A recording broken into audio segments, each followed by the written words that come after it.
नमस्कार आप सभी को, मैं नितेश मिश्रा हूँ। आप सभी देख रहे हैं मुझे इधर कैमरा 1999। आज हम जिन वादियों में हैं उन वादियों में हम आपको बताएंगे कि ये वादियाँ हैं पहाड़ की, ये वादियाँ हैं दुधवा नेशनल पार्क की। आज हमारे साथ जो शख्सियत मौजूद है हम आपसे उनका परिचय कराते हैं। हमारे साथ मौजूद हैं दैनिक जागरण के वरिष्ठ पत्रकार नवनीत तिवारी जी और हिंदुस्तान के वरिष्ठ पत्रकार सुरेंद्र मौर्य जी, और इसी के साथ ही हमारे साथ मौजूद हैं अमर उजाला के फोटो जर्नलिस्ट और काफ़ी वरिष्ठ छायाकार हैं आकाश जी। और मुझे तो आप सभी पहचानते ही हैं। हम आपको दिखाएंगे कि आज हम दुधवा नेशनल पार्क में सफारी करने के लिए निकले हुए हैं और ये वो प्राकृतिक नज़ारे हैं जिन नज़ारों को देखने के लिए लाखों की संख्या में प्रतिवर्ष यहाँ पर दर्शक आते हैं। और तमाम जगह से यहाँ पर, जैसा कि आप देख सकते हैं, ये प्राकृतिक वो छटाएं हैं, वो प्राकृतिक दृश्य हैं जिनको देखने के लिए अभी तक यहाँ लाखों लोग आते हैं। आपको बता दें कि दुधवा नेशनल पार्क वैसे तो हाथी, गैंडे एवं अन्य जानवरों के लिए प्रसिद्ध है, लेकिन यहाँ पर जो सबसे रोचक चीज़ है, जो सबसे बड़ा आकर्षण का केंद्र बनता है, वो रहता है यहाँ पे टाइगर को देखने की मंशा। लोग यहाँ पर इस उम्मीद से आते हैं और टाइगर को देखने की काफ़ी मुराद लेके आते हैं। और आपको हम बता दें कि कुछ ऐसे चंद लोग होते हैं जिनकी ये मुराद पहली ही विजिट में, यानी पहली ही सफारी में पूरी हो जाती है, लेकिन कुछ ऐसे लोग होते हैं जो काफ़ी लंबे दिन, काफ़ी ज़्यादा दिन तक यहाँ पर रुके रहते हैं, लेकिन उनकी ये मुराद पूरी नहीं होती है। हम लोग अपने सफ़र पर निकल चुके हैं और देखने वाली बात ये होगी कि आज हमें पहली सफारी पे टाइगर के दर्शन होते हैं अथवा नहीं।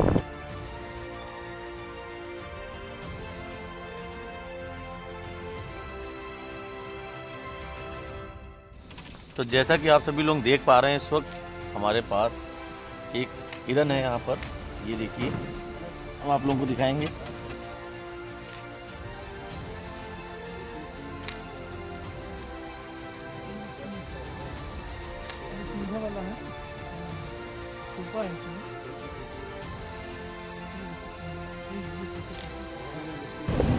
नमस्कार।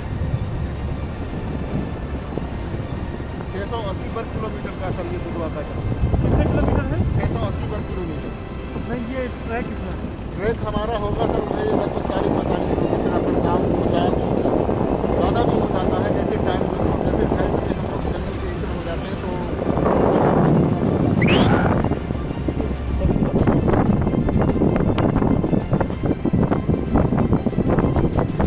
680 किलोमीटर के क्षेत्रफल में फैले इस जंगल में तमाम तरह के जानवर रहते हैं। और जो यहाँ पर हमारे साथ टूरिस्ट गाइड है, उन्होंने बताया है कि ये जो रूट नंबर 1 से हम लोग जा रहे हैं, ये रूट नंबर 1 करीब 40 से 50 किलोमीटर का होता है। आप यहाँ पर हमारे साथ ट्रैफिक गाइड हैं, हम उनसे बात करेंगे और कुछ जानने का प्रयास करेंगे।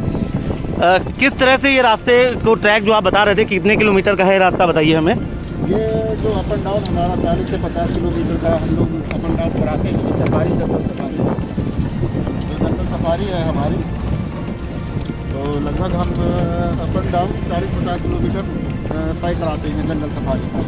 और हमारे यहाँ जो है सर, जो पाए जाने वाले जानवर जैसे टाइगर, लेपर्ड, भालू, जंगली हाथी, 5 तरह के हिरन और लेपर्ड का, किसी का, जंगल का, नील का, वाइल्ड बोर, यही सब जानवर यहाँ पर बिल्कुल ओपन जंगल में पाए जाते हैं। कोई भी जानवर हमको कहीं भी मिलता या फिर मिलता भी नहीं।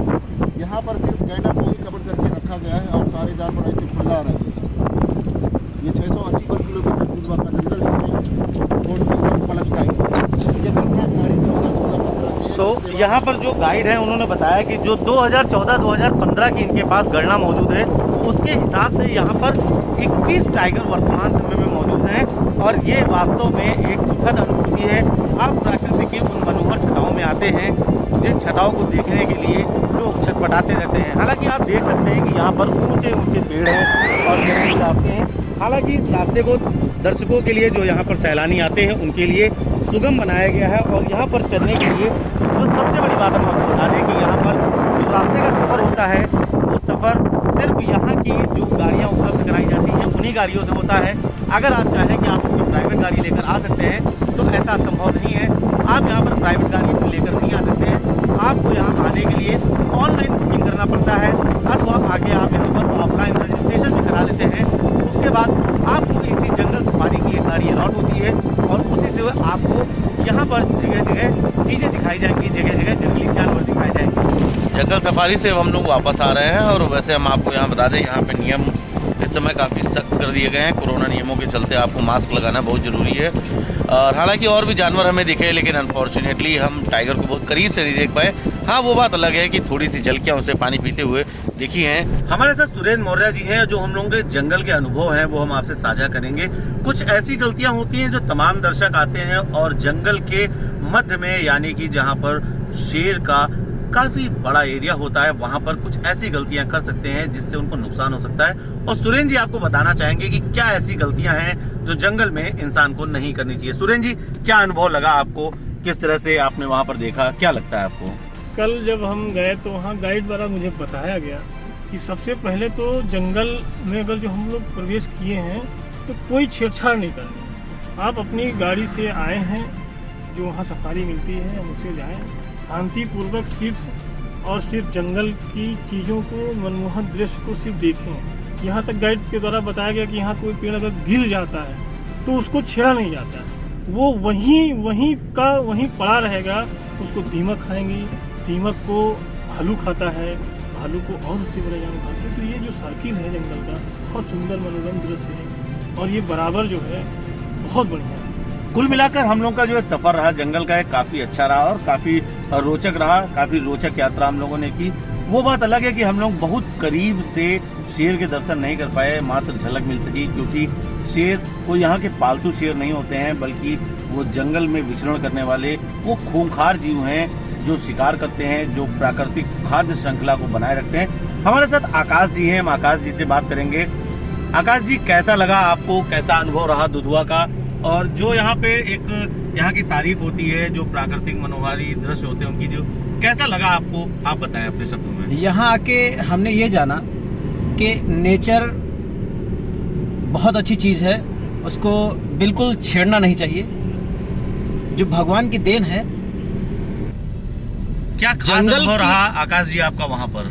जंगल की सफारी करने अगर हम आए हैं तो हमें ये ध्यान देना चाहिए कि हम ठंड से बचने के लिए गर्म कपड़ों के साथ आएं। और ये हमेशा ध्यान रखें कि दिसंबर और जनवरी के महीने में ठंड ज़्यादा होती है और खुली जीप से हमको अंदर घूमना टहलना रहता है। नितेश जी, एक बात हम और तुम्हें बताना चाह रहे हैं कि सबसे बढ़िया अगर सफारी हमें करना है तो मॉर्निंग के 6 बजे आप आइए, फर्स्ट सफारी लीजिए, वो बहुत अच्छी होएगी और उसमें जो है ज्यादा से ज्यादा आप जानवर को अच्छे से देख सकते हैं, क्योंकि वो घूमने टहलने के लिए निकलते हैं सुबह।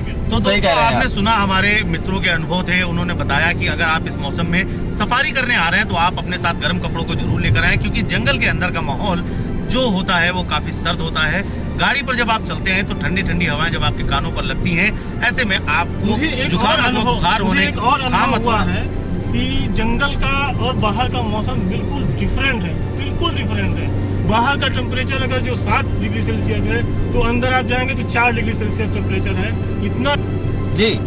तो ये वो खास अनुभव थे। और जैसा कि यहाँ पर बताया गया कि अगर आप सुबह 6:30 बजे की पहली सफारी लेते हैं तो इसमें आपको टाइगर को देखने की प्रत्याशा ज्यादा बढ़ जाती है, क्योंकि शाम के समय जब मौसम सर्द हो जाता है तो शेर अपनी गुफा में चला जाता है, अन्य जीव भी जंगल की झाड़ियों में छिप जाते हैं। और आपको एक सबसे बड़ी बात बता दें, सुबह की सफारी में जब आप आते हैं उस समय टाइगर शिकार की ओर निकलता है, और सबसे बड़ी बात, शिकार करने के बाद वो पानी पीने के लिए आता है। तो जंगलों में जो पानी के लिए जगह जगह जलाशय छोटे मोटे बनाए गए हैं, कुछ प्राकृतिक है और कुछ कृत्रिम तौर पर जंगल के स्टाफ के द्वारा, वन विभाग के अधिकारियों द्वारा बनाए गए हैं। यहाँ पर टाइगर आता है और पानी पीता है, इस दौरान कैमरे में उनकी तमाम तस्वीरें कैद होती है। तो आप सभी बताइए कि आप अगली बार दुधवा नेशनल पार्क कब आ रहे हैं। धन्यवाद।